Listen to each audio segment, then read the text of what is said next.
Being human. Do you ever wonder what makes us who we are? Our habits, preferences, or where we came from? We are expressing ourselves in thousands of ways every day through our choices. Let's have a conversation with people who are having interesting lives. My name is Alan Walker. I'm a doctor of chiropractic and a human being. I'd like to welcome everyone today to the podcast of Being Human and Revolution for Chiropractic. What we've got here with us today is we've got James Chester.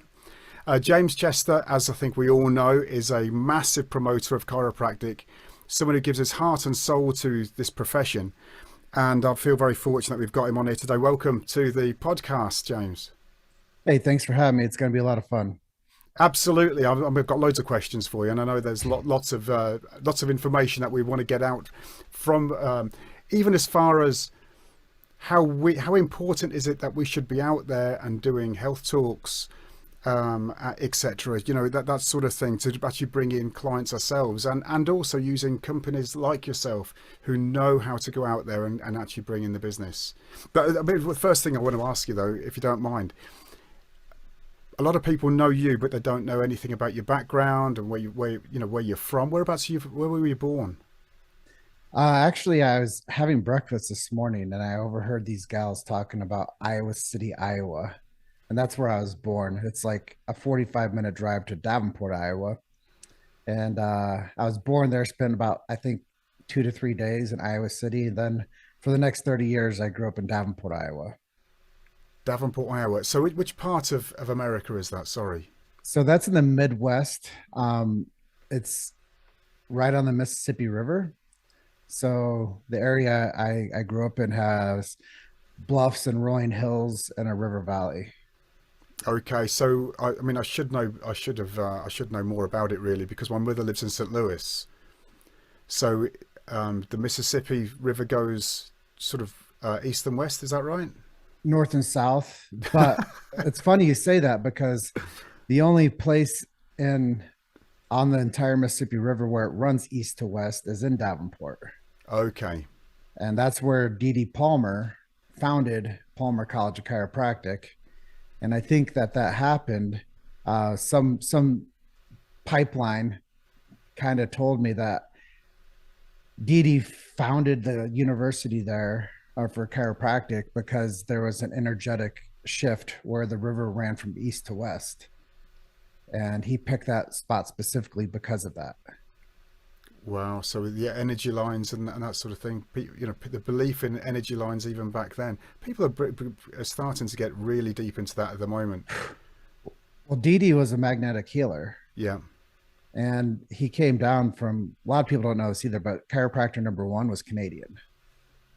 He came down from Canada and he migrated to the Midwest where he founded Palmer College. So really interesting. And that's kind of, they call it the fountainhead, you know, where the profession started. So it's kind of like rugby England, you know, where the profession of rugby started. It's pretty significant. Yeah. So I've just opened a clinic there. There we go. Yeah. That wasn't planned. No. But it's again, energy lines. With yourself, James, when did you first start getting involved with chiropractic? What was it that made you light up and go, this is something I want to get involved with? This is worthy. You know, when I was a teenager, I was training high level for sports. And playing high school football, I hurt my shoulder, not European football, but American tackle football.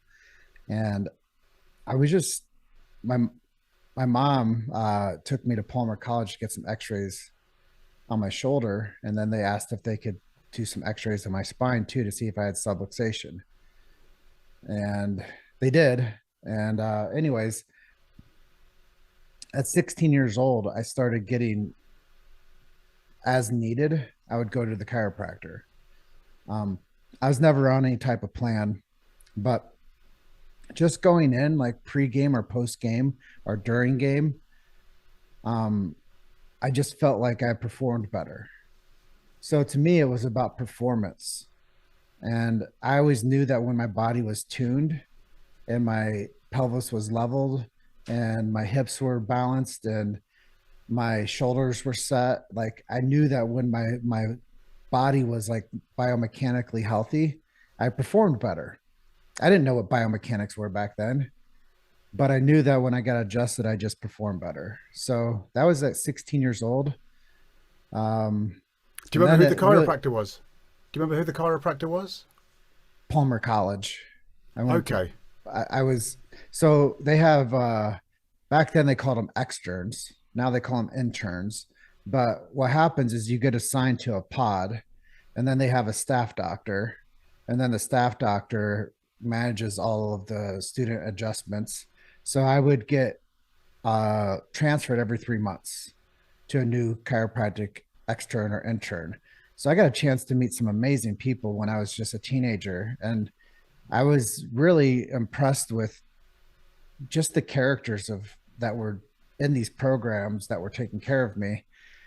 And, I didn't know anything about Palmer, anything except for that it was a chiropractic college in my town. So me going there and meeting people from Australia, South Africa, Oklahoma, Chicago, Texas. Like now I have friends that are all from chiropractic that I met somewhere between the age 16 to 30 years old living in Davenport. So that's really what I believe integrated me into understanding the profession, because by the time I was 20, all my drinking mates were Palmer guys. And as I, got into my 30s, all of my buddies that were working in the bar industry where I was, like the pubs, they were all finishing up with their programs at Palmer. So I'd say there was about a decade where I just became friends with lots of chiropractors in Davenport, Iowa, because they were all converging upon the Fountainhead. Yeah. Sounds like you were in a good place. So you said that your mother suggested that you went for chiropractic for the shoulder. Did she have chiropractic? How well known was chiropractic within your family? Well, see, this is a good question because it wasn't well known. My mom worked as a nurse's aide at an old folks home, so single parent family. She helped uh, raise us after my dad left at 5 years old. So she was we were really not well off.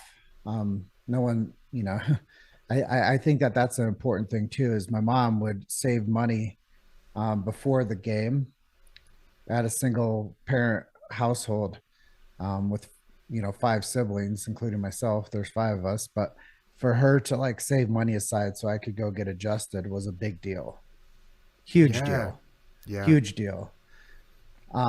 So it didn't really. She just knew that if she took care of me, I could like I, I might do something. So she invested into the chiropractor for me. Yeah, she absolutely did, and that investment has paid off, hasn't it? I don't really go back, in the timeline of life too often. So it is quite interesting to get the perspective of how things happen, and the things that we don't mark as significant might be significant if we go back and retrace, the path of how we got to where we are today. It's sometimes worth spending that investment of time just to retrace those steps occasionally. I mean, they say we should be looking forward, not back. And also, we should be living in the moment as well. So, I mean, doing these podcasts with people like yourself, I absolutely love. These moments are amazing. Meeting people like yourself, and you become quite a legend doing what you're doing. It's your name's known worldwide within the chiropractic profession. That's quite a thing, really. I think it's amazing, especially. And I'm amazed that you're not a chiropractor, but you're so well thought of within the profession worldwide. That's quite an awesome thing. One of my early mentors is John DeMartini, and he would say it takes 25 years to become an overnight success. And I've been doing something within the professional world of chiropractic for 15 years, and I've worked around the clock. So it would almost be amiss or shameful if by this point, after anchoring day after day with this message of chiropractic, somehow it didn't get some significance in global recognition. Absolutely. So, which brings me on to my next question. It's really to do with my question, your business, your company, um, Chiropractic Hustle, and also that with the podcasts. Can you explain something about what that, how it started and how it's grown and some of the fun you've had along the way? Yeah, people ask me all the time, like, what's your favorite episode?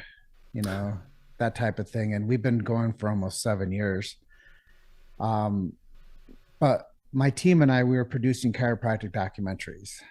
And it was back in 2015. So 9 years ago, I was like, well, I want to make a movie to explain to the world what this is when, right at the time when streaming platforms were becoming a thing. Netflix was becoming a thing. People were watching documentaries. This was right after the big splash with documentaries. And I was like, well, if people are watching, like, how to get fat and how to get fit, and people are watching people go across the country, and people are watching, these things about people mountaineering, I was like, they might watch something about chiropractic. So, anyways, I was fortuitous and I said, well, let's make a documentary on the profession. Let's study it. Let's find out what's the most important parts of the profession. And let's make a timeline and produce something explaining to people what the profession is, how it started, and where it's going. And that was how the podcast started, because I didn't know I was going to start a podcast, but I knew I was going to make documentaries. And in between the documentaries that we were producing, I was like, well, I think I've just interviewed 50 chiropractors. I did for film one. And I was like, but there's a bigger story than this. I was like, this group has so much to say. They have such a rich history, such a sound profession when it comes to the things that they know no one else knows about. So I was like, I need to produce more content on this profession. I started listening to a guy that was producing chiropractic podcasts, and asked him to train me, and he did. And I loved his model of his style of how he did his interviews. And I was like, I'm going to do something like that. My background in college is journalism and marketing. So I was like, I think this like lands. I can do the documentaries. I can now interview chiropractors, and now we can go into film too. And I'll have a lot of resources and connections. So it's very strategic, like all these things that like line up. Like most people, they don't all of a sudden decide that, they're going to start making films and then the podcast comes. I think a lot of times people stay in their lane. Like most people, they just start making films. That's all they'll do. But I was like, well, what else can I do? Well, I can still sell chiropractic too. And I can still produce these shows, and I can still go speak around the world. And I started to see where the multiple tiers of influence were. And I just fell in love with like how you could design your own life. And if you were intentional doing it, you could meet a lot of great people. And that's what we've done. So your very first documentary, which we'll put it in the bio at the bottom of this, so people can actually catch up with that. They can get it, because it is online, isn't it? You can actually download this online. Yeah, I'll give the link, but people can come in and actually get both of our films for free. So I give them away. I just want people to watch them, use them as a resource, learn. That's another reason I create it, is because it's documentary. It's a significant timestamp, and it tells the truth of what the profession is. And that's another reason why the show does as well as it does, is because we timestamp reality. Like we've made a a compilation of the chiropractic story that's irrefutable. If somebody said, no, this is chiropractic now, well, that would be time stamped going forward. That doesn't reveal the truth of what chiropractic has been historically. So it's a way to document it. Like if we ever went to court and said, hey, we're going to change the definition of chiropractic, I'd say, no, no, no, no. We have 2 films and 1,300 interviews telling people what chiropractic is. And it's irrefutable evidence. It's coming from the voice and the testimony of the chiropractors. Here, have it all. Go through it. You have 1,300 interviews with chiropractors. Hmm. And I And don't that's, think that's enough. no, no, well, it's never enough. Never, never, never enough. But so how long did it take you to build that amount of interviews? Started. We were born on the 4th of July, so Of course. Fourth of July will be our 7th year. So, and I made a an effort in 2018, I believe, to produce one episode a day. So in 2018, I did 365 interviews in the year. Yeah, I don't think there's many people know how to work like you do. Your work ethic is absolutely amazing. How many people have you got in your team? Well, for years it was two, then it became three, and now including myself, I believe we're up to seven. The magnificent seven. Yeah, and what sort of things are these people doing? What was their jobs? What's the sort of Hmm. definition of each person's job? Is it all doing very similar things? Yeah, I think this would be helpful for other people that are considering becoming producers. I had a team since day one. You know, I I still don't know how to upload a podcast to social media. I still don't know how to post one to iTunes or any of the things. I've never done that. So early on, I decided what I was really talented with, and I offloaded everything that I felt like was a hindrance to performance. So I was like, well, if I get people around me that can insulate me and I can just do the thing that I am really talented with, I don't, I'm not great with contracts or any of that stuff. So I have somebody that helps me with that. I like certain parts of what I do, but there's parts where I don't create the artwork. I can't go out and take pictures of myself. I could, but I have a photographer on the team, and I don't run the database or the hard drive where we have all of our storage, and I don't make the artwork. So I have team members that all synchronistically produce certain parts of the work. And yeah, it's been pretty impressive to see how we grow in our workflow, and how I don't depend on one person and monopolize their life or time. I give people the dream job to be a part of something meaningful that doesn't consume their entire life. Like they get to do some meaningful work with somebody with massive passion, and they get to be able to, like, push the projects along. So each person, one guy, Dwayne, he manages the outflow of content. He posts to Facebook and distributes it to all the streaming platforms. He does all the pull quotes. He's actually a chiropractor. He's the only chiropractor on the team, but he does all of, like, the branding messages to where we're producing specific chiropractic messaging, which I thought was really important. He's more of a fundamental straight, which I love about him. Very objective. He does a lot of scans with Titronics, and I love the guy. He's been on the team for some time. Luke, he started with me. He's the producer now. He used to do the interviews with me. Um, over time, working, like you said, working at my pace, it's not very desirable for most people. So I found out where his sweet spot was, and his was producing. So Luke produces the show. Um, Brittany, she's one of our newer people. She's the only gal on the team. She helps manage assets, headshots, and bios, and scheduling. So she manages the workflow of how I bring people in and how we process them and follow up with them.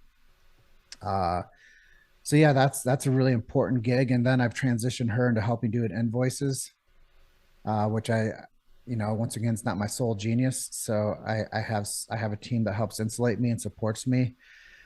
Bryce is my team photographer. He travels all over the world with me. All the cool shots that you guys see that I post on socials. He travels with me, and it's been a fun ride. I met him when he's like 22. Now he's like 27, so he's been with us for some time. Toros, he does all of our micro content.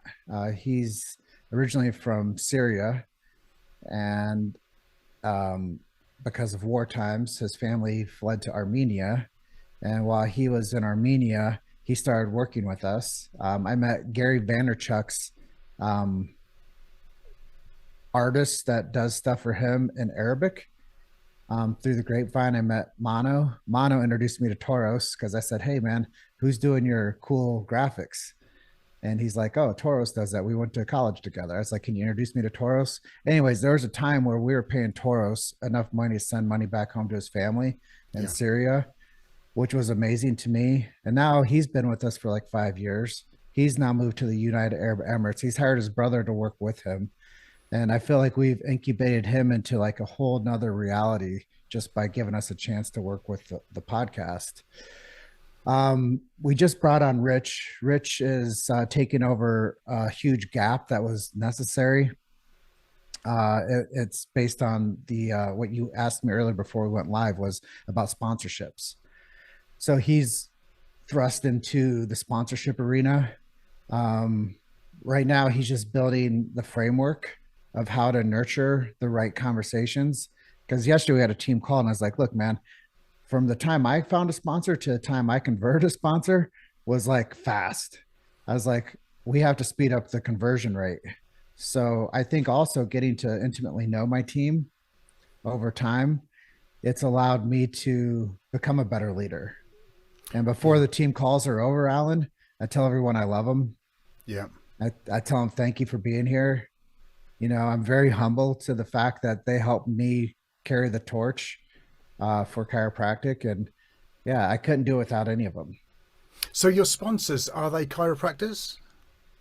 Um, Typically chiropractic businesses, um, different types of businesses like X-ray company, coaching companies, product companies, and like you're asking me earlier, like we've been funded and sponsored since our first episode.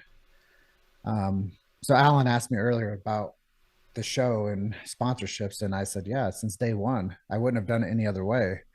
I knew that, like I was telling you, like people buy into personality and potential more than they buy in for somebody to be a trade your time type positions in this world. And I think that we're used to that trade your time for a position type of world. And I'm not saying that's wrong. There are sequences in people's lives where they have to do that type of work. I did it myself. But as you become, I guess, better at what you do, an expert, people now trade you lump sums of money for potential of connection. And I think the game has changed with the whole influencer world. And, you know, even though I don't like all of that stuff, obviously Chiro Hustle's become somewhat of an influence in chiropractic. Yeah, and this is not just in America, this is worldwide? The hustle. Yeah. No, no, no. Uh, I meant really towards the sponsorships. A oh yeah, world, yeah. It's there's no borders. We're borderless. which is amazing. It's amazing. So since the very first day you started this business, you've been in profit. Yeah, you know, and first of all, like I started out because I wanted to cover my rent. I'm like, how can I produce something that will cover my monthly bills, gas and electric, uh, just the basics. And that's what I accomplished. I was like, I can now remove myself from the strain of thinking that I'm not going to cover rent or that I'm not going to cover the bills. And I can just solely produce and make the money off of the sponsor. This sets me free. Yeah, absolutely, absolutely. So I think it's very important that we do get these within the bio, lots of information about how people can learn more about what you do, get a hold of all of these documentaries that you've done, and also the previous interviews. You said earlier on before we started recording about the amount of back stock recordings that you have. Could you just remind me how many you've got there? If you didn't do any more podcasts over the next 6 months, 8 months. 8 8 months. months. Yeah. So we produce we release 2 episodes a week. I want to be a daily show. Like I just know that my team, once again, I'm very generous to the connection I have with them. I don't want to grind them down by too much production. If it was up to me, I'd produce a show every day. But I have to be sensitive to my team at the moment and my growth and the plateau of where we're at right now, that the sweet spot's 2 per week. Um, So yeah, we could produce and release 2 episodes a week for the next 8 months, and I wouldn't have to do another podcast for the next 8 months. So I don't know whatever that is. 4 times 8 is how many episodes we have pre-recorded. No, 8 times 8. We have 64 pre 8 times 8, 64. I think we have about 64 to 70 episodes that are just waiting to be released. That's amazing. And each one of those will have a sponsor within that, promoting X-ray machines or tables or. So we've had, I think we're about 12 to 15 sponsors right now, and we mention all of our sponsors on every show. Right. So that's something that some of them pay more, like Chiro HD. It's a software, and then they get like advantage spots with specific mentions of their product and brand. But I think that when people realize that podcasting is like an advertising platform, we were already way ahead of the game. Yeah. I mean, people were coming to me for contracts of how do you do this? Okay. Which countries are the most successful as far as the amount of people that are at chiropractors and chiropractic supporters? Which countries are where it's most where most people like watching your programs? Well, I like to look at it from a global perspective, and I look at it from a saturation perspective. And I think that globally saturated, most chiropractors are in North America. So they're in Mexico, they're in Canada, and they're in America. So as you diversify the populations globally, I'll tell a really cool story not many people know about too. But as you look globally, the influence is based on saturation of the profession. So you can look at Spain, more chiropractors there in Europe. You can look at the UK, more chiropractors there in Europe. You can look at different pockets of influence. And unfortunately, the strength of numbers is not well diversified globally. So even when you look at the numbers of the United States chiropractors, there's only about 70,000. And this is insignificant. This is a significant mention because there's 70,000 US chiropractors that are probably, most of them are working part-time because they work about 28 hours like of clinic time a week. And of that 70,000, the boomers are getting older and the younger generations aren't becoming as successful and fundamentally like sound as practitioners. So we're losing them. So we're not doing a good job of keeping the numbers strong and projecting up. It's actually really challenging at the moment, like for that 70,000. But the reason I'm sharing this with you is I'm going to a bigger story. There's 9 million medical doctors in the United States. 9 million. Oh, wow. And we have 70,000 chiropractors. So when we talk about reach of our show, it would be amazing if every episode we produced had 1 million viewers, because then people would get the big idea. But with those numbers, not only in medical doctors, but physical therapists, it really pushes down the trend of what chiropractic is doing, because we just don't have the footprint and we're not proving to be successful. So when we have that trend, we need to change that trend of finding where we can create more success to where we have long-term success. James, how can you see that we can do that? How does the chiropractic profession need to change in your eyes? Well, I want to get to that question, but I want to tell people how these pockets of influence have happened, if that's okay. Absolutely. So a guy named David Palmer, son of BJ Palmer, started Palmer College of Chiropractic rugby team. And they would recruit the best of the best from around the world. And that's how chiropractic got redistributed from America around the world globally through rugby. He recruited players from South Africa, Fiji, Australia, Wales, Ireland, England. And what would happen is they'd come over on scholarship and learn how to play rugby in the United States, but they'd also become chiropractors. So they would take this beautiful profession abroad and start chiropractic centers over in different parts of the world. And that's really how chiropractic became global, was because of Palmer rugby. Pretty amazing. But to answer your question about how do we fix this, fundamentally, if you checked out like the checks and balances of a bank account, uh, there's not enough money in the student's account to get a degree. So they have to go to third party payer and get loans. And the loans are vicious. They're massive. There's no checks and balances to what somebody gets themselves locked into. And if you check the checks and balances of long term, when somebody goes into a program, when they finish, the balance is off towards the exit. Instead of saying, hey, we have hope, it's, hey, how do we actually manage this debt now? So instead of sending people out with high vibrational frequency to go, check and adjust every vertebral subluxation on planet Earth, people have to add more to their centers to make ends meet. So you're seeing them diversify into weight loss. You're seeing them diversify into selling pillows. You're seeing them diversify in supplement companies. Because to sell a $50 adjustment or a $1,200 care plan and to pay for that amount of debt at the end game, that's a lot of financial stress. Plus to keep the family going and to keep the mortgage and a decent car. Like when you compound all of that, the checks and balances are off.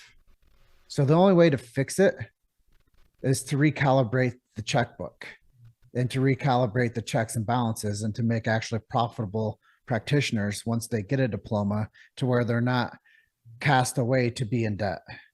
And that's really what we've done, is we've cast away the greatest minds of our society that become chiropractors into debt that doesn't allow them to just think about their service profession. They have to think about it from a business perspective more than anything. And that's really what we have to reestablish, is finding the checks and balances and say, how do we create a profitable chiropractor when they come out of school to where they can really focus on chiropractic? You think that there was financially much better off chiropractors going back 20 years ago? I think that they graduated with less debt. Okay. So the credit hour per an education unit was much less. And now we've inflated the credit hour unit to, I don't know how much they are. I should probably know this, but I think that we've made it this balloon type enigma to become a doctor. Like, hey, you can do it, but you're going to have to give all your blood. Like, we'll give you the diploma, but here, we want a canister of your blood, and this is your future, and it's going to the bank. Here, give us your blood today. It's going to the bank. And I think that that's what we've done, is we traded these young souls and this young talent and given all their blood to a system that doesn't give a shit about them. Yeah, I think I'd probably agree with that. What are we going to do to change that? Well, what ways can we utilize to change this profession and make it stronger?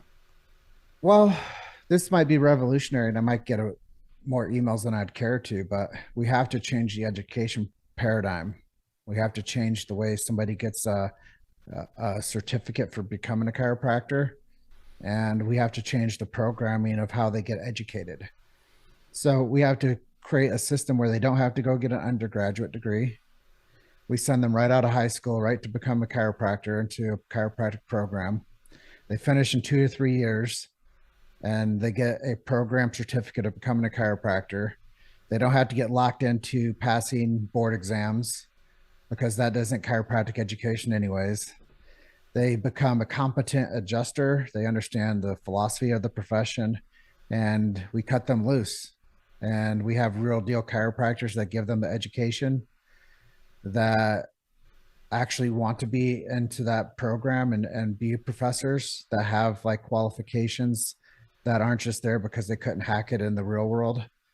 I think that this is probably going to piss a lot of people off, but we need to go offshore with education. We need to create programs that might not be chiropractic medical degrees as we're perpetuating today, but they might just be chiropractic degrees.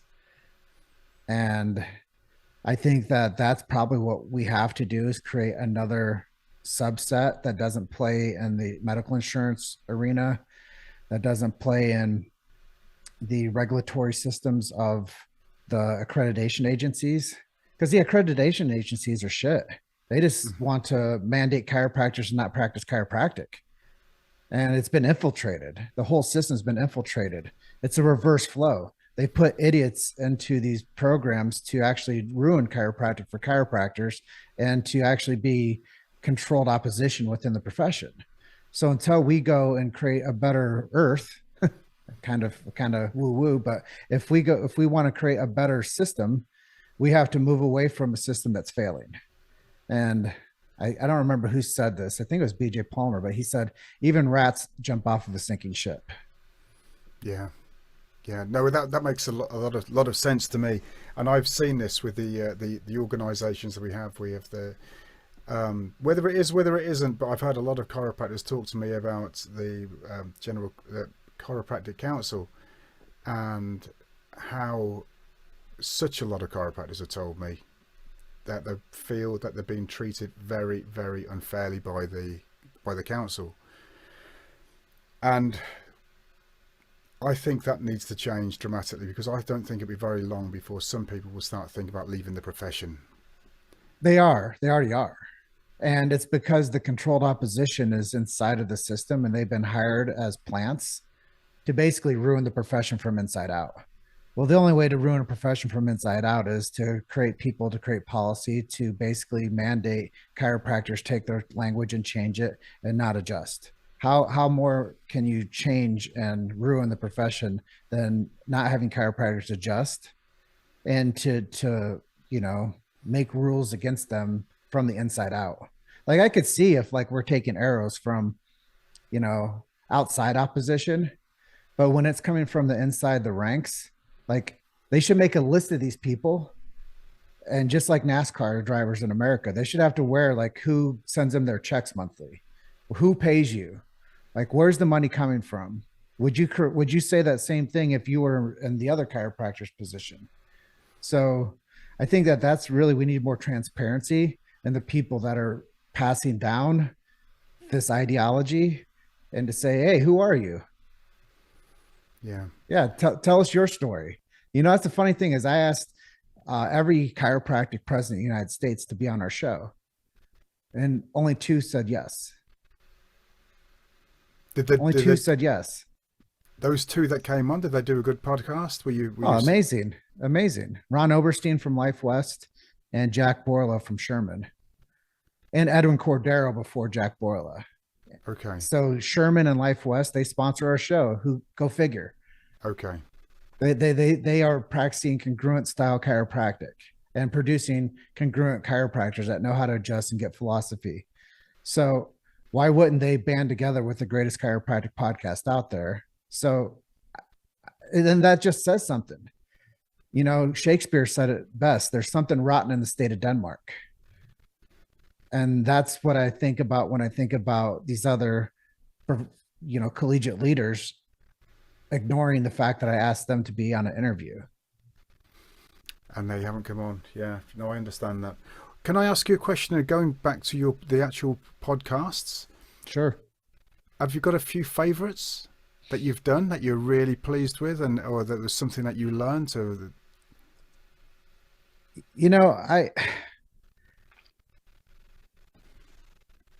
it would be disingenuous for me to say that I have very specific ones that I love or that have changed me. The whole process has changed me. When I was a kid, I struggled with dyslexia. So this is like real talk. I was never supposed to be an educated man. I'm the first in my family to get a college degree. And I didn't like the way I looked on video. I didn't like the way I sounded on audio. I had the podcast equipment for 2 years in a closet before we actually even like plugged it in and sampled it and actually started to roll the first episode. I had massive fear about how I'd be accepted. I had massive fears about how people would think about me. I had so much anxiety when it came to actually being on camera and sharing a message. So the whole process has changed me. But I will tell you, like, one of the heroes of, I think, our generation is Les Brown. And I was listening to his like inspirational videos like 10 years now. And I had the opportunity to have him on the show and to interview him. And I would say just because of the significance of me having like not had a relationship with this guy that was like somewhat famous and like inspired me to do better, I was like, wow. Um, I felt like we actually hit it.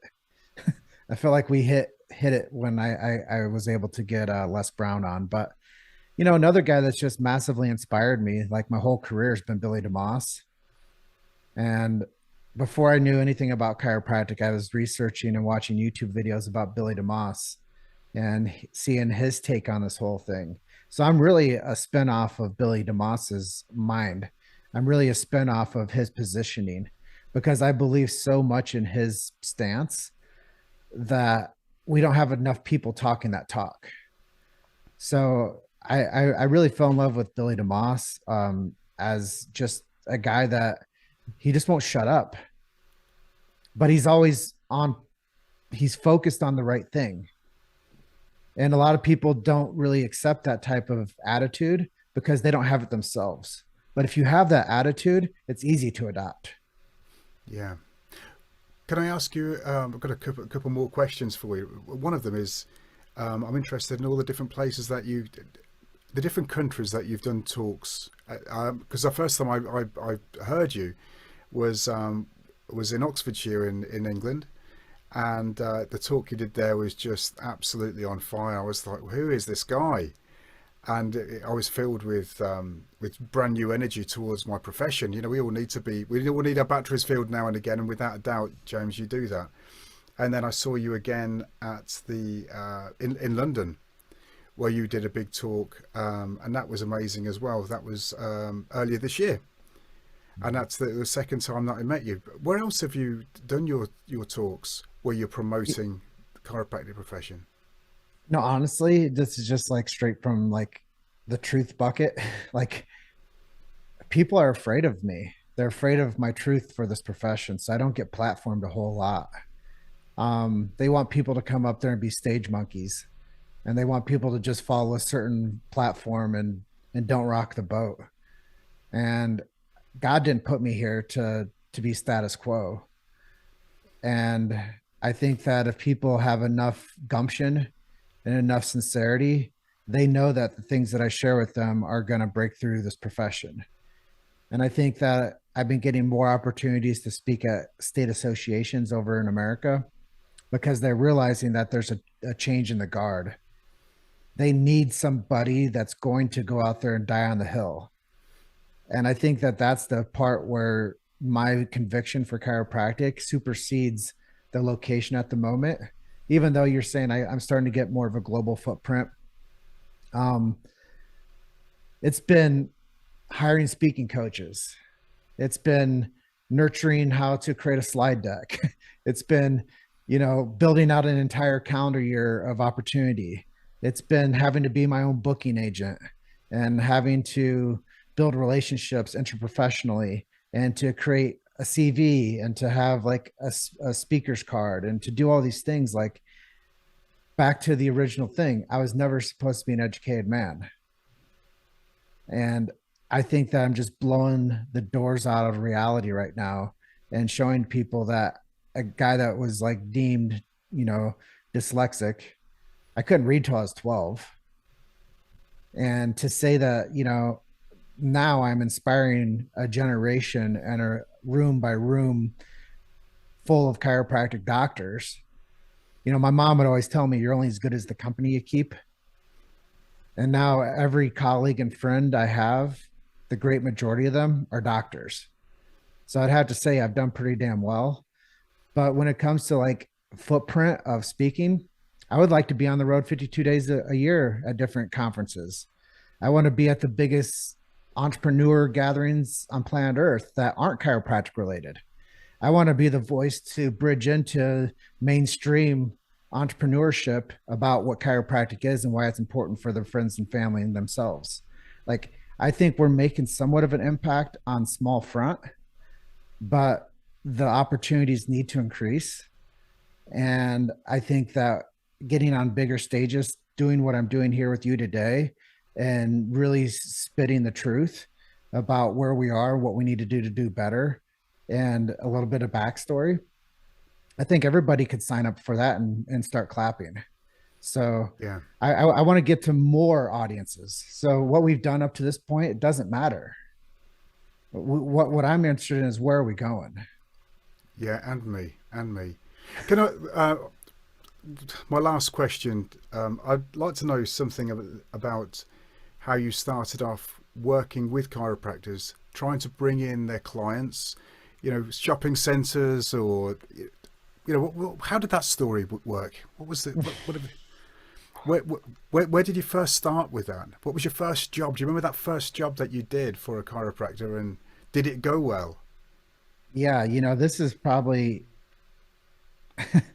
it takes me back down memory lane 15 years ago. I was bartending at a piano bar, and the guy that was IDing people there was a buddy of mine, and he was playing rugby at Palmer.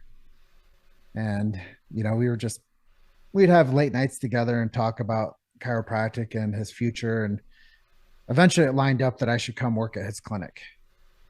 So I went and worked at the clinic. And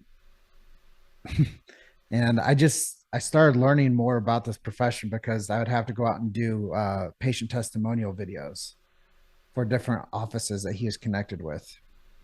And I started seeing the narrative coming from the public. And I started working with patients full time in the practice. So this is where the idea to make the movie came from. I'm like, if we understand it here at a ground level, and the people that are getting chiropractic are getting transformation and miracles, I was like, what can I do with my gifts and talents? So the doctor would send me out to all the community events. They had me sitting on the Chamber of Commerce for the clinic. They had me sitting at the professional networking groups. So I did 3 meetings a week as a non-chiropractor for the clinic. And I would go and do the weekend festivals and different types of external marketing for the clinic when we had them. And I'd done this for 2.5 years, and I made a lot of great relationships around Chicago, being in those professional groups. And really, it was trial by fire. I had to figure out how to do marketing to people, like hand-to-hand combat style. Like, I had to figure out how to go out there and get people to give me money to come in to see us at the clinic. So that really didn't kick off until 2016, after I've been working in chiropractic for almost 6 years. I learned how to hone the skills of working in the practice and working with daily patient care as a traction technician at a CBP chiropractic biophysics office. But really, it didn't kick in until I did 700 screenings, or 600 screenings I did between 2016 and the next 36 months. So 2.5 years, I went on, I did 600 screenings in that amount of time with 30 different offices in the Denver area. So really, it's not about sucking. I sucked terribly bad at the beginning. I didn't know I was supposed to charge money for people. For the longest time, they sent me out with technology and I was scanning people and I hated it. Just the whole thing sucked. So I won't take technology with me. I'm not going to prove to somebody why they need to come see us. I actually let the client tell on themselves through my process of why they should come see us. So I've learned how to basically hypnotize the whole conversation to get somebody to say yes and to show up. the system that I run is so amazingly effective when it comes to human communications that the whole time they're doing what you're doing right there. They're shaking their head the whole time because I'm in agreement with them the whole time and I'm allowing themselves to feel important. And then we close them into the schedule and they show up at 70% of the time and they're more than the happiest people and they already understand why they're there because I pre-educate them so well to know what they're getting on the first two visits that they come in that they show up enthusiastic with a little certificate with a smiley face on it and they're like, I know what I'm here for. There's no confusion. So I think that that's what it is too, is creating a very pre-qualified lead that is excited for the opportunity to get chiropractic. That's the difference. But for like the first 20 of them I did, I sucked, hated it. I felt subjected that somebody's going to make me go out there and do their bidding for them and grow their practice for them. Nobody else wanted to do it. Like I took the shittiest job in chiropractic and made it awesome. Made it And gold. I and I'll tell you that's the hardest thing for anybody to do is to take the shittiest thing and to make it awesome. So, James, if you can give me a little bit of gold there, how do you pre-qualify when you're bringing in new clients for a chiropractor? Well, I have them do a brief questionnaire. It's a half a sheet of paper. They give me their name, their phone number, their email address, the city they live in, and the city they work in. I get that pertinent information. And then I have a checklist of different things that might be going on in their body. I asked them if there was one thing you could have go away, which one would it be? And they write down on that line. And then I have them sign and date it. And then I look at it and I say, oh, you've been having headaches. How long? Are you doing anything for it? Have you ever been to the chiropractor for it? Well, if you like to come see us, we have a 90% success rate with headache patients. And this is how you can come see us. Would you like to hear about our phenomenal promotion? So then they say yes. And I say, great. So for $47, you get your first two visits to the chiropractic center. We're going to do a full exam, consultation, health history. I say, we'll shoot some x-rays if needed on the second visit. And this includes any scans that we do too. So we're going to check and see what your nervous system and how it's actually functioning, find out if there's any inflammation. We may do some muscle testing too with you and a few orthopedic exams. So we're going to check you from head to toe. I say on the second visit, you're going to come back. It's also including the $47 deal. We're going to tell you what we found. We're going to tell you how much concern there's. We're going to tell you how we can help you. If you like us, you think we're a good fit, then you'll stick with us. But if you come in for these first two visits, you realize it's not the right place for you, then there's no strings attached for further care. But I guarantee you one thing, you're going to like us. And then I say that second visit, it's called a report of findings. The doctor's going to give you a detailed explanation of how we can help you and where your troubled areas are. And then we get them set up and we put them on the calendar.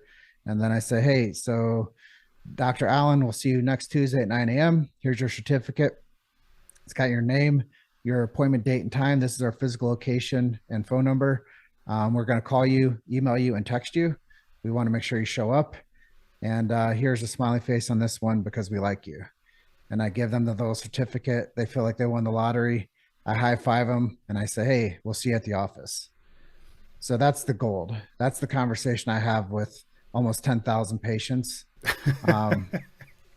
And they're all enthusiastic and they all love the offer. And the clinic is getting people that they can help that are already pre-qualified because I tell them exactly how we're going to help them, what their concern level is. And then we get them set up and then they show up. So there's not much more you can actually do to qualify somebody except for like follow them around and drive around and see what their posture's like all day. No, but the thing is, I can see how you've set that up, and their expectation to get better with whoever you're sending them to is going to be there. It's I can see it by the. I mean, obviously you've done this a lot, and I can hear it come straight off your tongue. It answers their questions before they even ask it. So yeah, it's that was wonderful to hear that. I've heard similar ways before, but that was probably the smoothest. But then again, I'd expect it to be. You know, I studied everybody's work. Alan, I've studied everybody's work. I've studied every marketer. I've studied every If you can imagine, from Frank Kern to Russell Brunson, copywriters I've studied, funnels I've studied. Like, if you can imagine like there being something to study to build influence, I've studied it. So it wasn't just because I believed in chiropractic. I believed in figuring out how to crack the code of human connection. And that's the difference between being smooth and making it work, and then like actually fundamentally instilling a life effect into somebody. Yeah, brilliant. James, last question. Is there anyone that you want to thank for you being you before we go? You know, we talked about this like pre roll, and you know, I always tell people when I speak somewhere that I don't care if you remember anything I said today, except for that you know that I'm a man of God, that I love my mother and I love my father. And I think that those are the baselines that everybody should be thankful for, no matter if they have good relationships with any of them. They should still be very integrous to knowing that that's where they've come from, and be thankful for that, because without them, you're nothing. And I think they say biblically, we come into this world with nothing and we leave with nothing. And I tell everybody it's God's money anyways. So give it and support, and you know, be a good human, and help more people. And that was day one on that job. When I started in the chiropractic clinic, I was told our job is to help more people. And that's all I've done since then, 15 years ago, is help more people. No, absolutely. Look, James Chester, I've loved having you on here today. It's fantastic, and it was good to know more about the person, your background, where you were from, and a little bit about how you've come to be who you are today. That's awesome, and I hope that we can stay friends. And I'd love to have you back on the show. Yeah, you know, it'd be an honor. I think that anytime we get a chance to tell the truth about this beautiful profession, um, we're going to impact more lives. And I think that when people hear what we had to talk about today, they're going to have to wake up, because it's a narrative that we're not going to stop talking about. No, absolutely, and I think some people may look at it as being some negative parts, but there are things that need to be looked at. There's definitely things that need to be looked at, and I'm glad that you brought them up. And I've heard these things brought up many times, certainly over this last 2 years. I think the pressure over the last 24 months has been on us from the associations, and we've all felt it. And it's good to hear someone like yourself, who's seeing such a lot of chiropractors and working with such a lot of businesses, where you're obviously getting to hear this directly from the horse's mouth, as it were. Look, thank you for being on. I really appreciate it, James. And please give me the details. We'll put in the bio so that people can actually look at the podcast, go on there, see what else you're doing, and see what a great thing you put together. And I really appreciate what you do for chiropractic. Well, Alan, today was a shot in the sky. You know, you can't help but hear a shot when somebody shoots it. You wonder where it came from. Yeah, absolutely. And today was a shot in the sky for the truth of chiropractic. Yeah, absolutely. Thank you very much, James. Appreciate your time. And if you've enjoyed you, Dr. this, Allen. Yeah, if you've enjoyed this podcast with James Chester, then please like and share. Thanks again, James. Take care. Yeah, it's been an honor. Thank you.